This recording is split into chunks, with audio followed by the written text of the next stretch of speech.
and welcome back to another Artifact Corner. Today we will be looking at a beautiful piece called a sampler.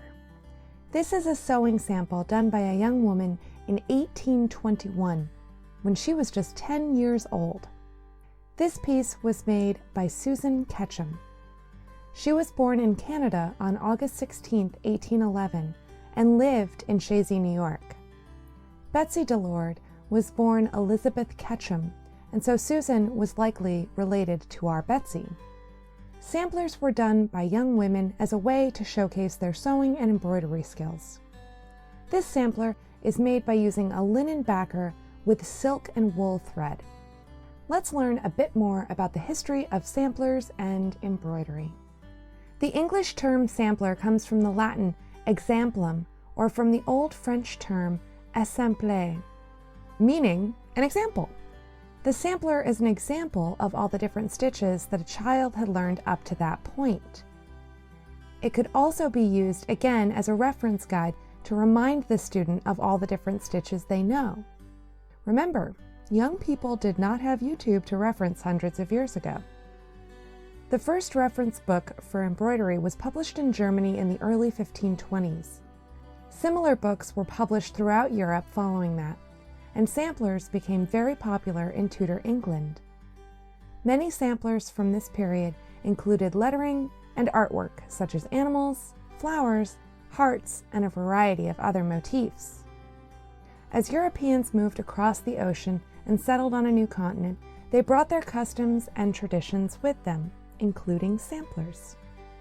The earliest known American sampler was made by Laura Standish of the Plymouth colony in about 1645.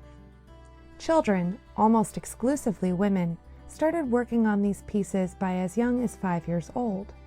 By the 1700s, samplers depicting alphabets and numerals were worked by young ladies to learn the basic needleworking skills needed to operate the family household.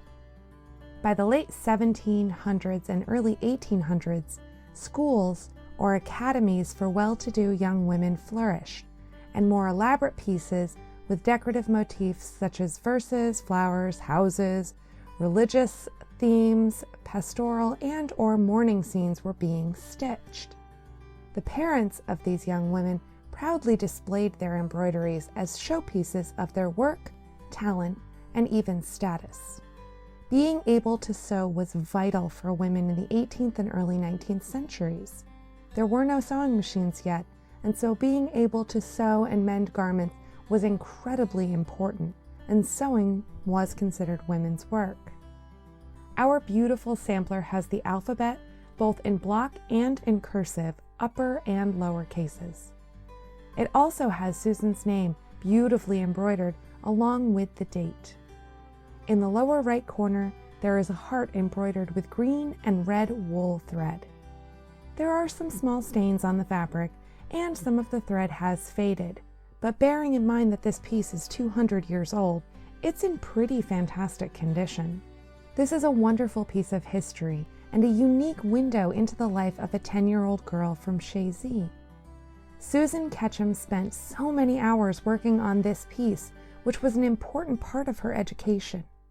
We are so lucky to have this in our collections. Thanks so much for stopping by.